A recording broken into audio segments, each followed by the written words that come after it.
Ұлытау өңіріндегі тұңғыш 10 томдық жинақтың тұсауы кесілді. Жезқазған қаласының мәдениет және тілдерді дамыту бөлімінің ұйымдастыруымен өткен ақын, жазушы, журналист Батырбек Мырзабековтың шығармашылығына арналған кеш жайында келесі бейнематериалда. Батырбек Мырзабеков шығармашылыққа жасаған қадамын поэзиядан бастап прозамен жалғаған қарымды қаламгер. Оның туындыларының негізгі тақырыбы туған жердің терең тарихы мен Ұлытауда өмір сүрген қайраткер тұлғалардың ғұмыр жолы. Серке Қожамқұлов атындағы музыкалық драма театрда өткен тағылымды кеш облыс әкімінің орынбасары Зина Ақылбекованың алғы сөзімен басталды. Бүгін біз қасиетті Ұлытау төрінде қазақ руханияты үшін мәні зор, тағылымы терең іс-шараға жиналып отырмыз. Бұл кеш сөз өнеріне адалдықтың, ұлттық рухқа қызмет етудің жарқын үлгісін көрсетіп келе жатқан көрнекті қаламгер, журналист, жазушылар одағы мүшесі, ақын, жазушы Батырбек Тыныштықбайұлы Мырзабековтың шығармашылығына арналған айрықша рухани мереке.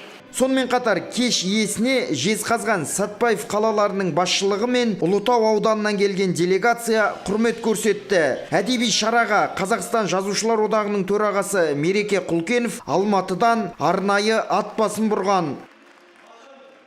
10 томдық шежіре кітап шындап келгенде ақындығын былай қойғанда бұл кісі осы өңірді, осы өңірдің тарихын, осы өңірдің азаматтарын, ұлы тұлғаларын жақсы білетін адам. Солар туралы көп жазған. Сондықтан осы 10 томдық 500 данамен шығып Жезқазған қаласының кітапханаларына тарайды екен. Бұл да болса біздің бір ерекшелігіміз. Осы бүгінгі тұсаукесердің ерекшелігі осы деп есептеймін. Сондықтан бұл бір әдеби үлкен оқиға деп есептеп арнайы келдім. Кеш барысында Батырбек Мырзабековтың ақындық әлемі де айшықталып, Тасбұлақ, Ұлытаудың ұлымын сынды жыр кітаптарынан үзінділер оқылды. Ақынның өзі де бірқатар жырларын жұртшылыққа тарту етті.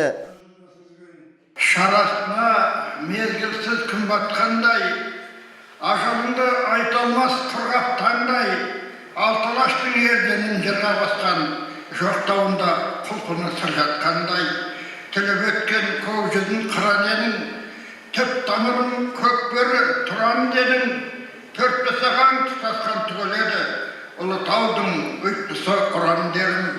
Айта кетейік, 10 томдық жинақ Жезқазған қаласы әкімінің ұйытқы болуымен жарыққа шыққан. Осы шарада жергілікті қос қаламгерге Қазақстан жазушылар одағының мүшелік билеттері табыс етілді. Мұқағали Сейітқазы, Әлихан Мұхтар, Ұлытау телеарнасы.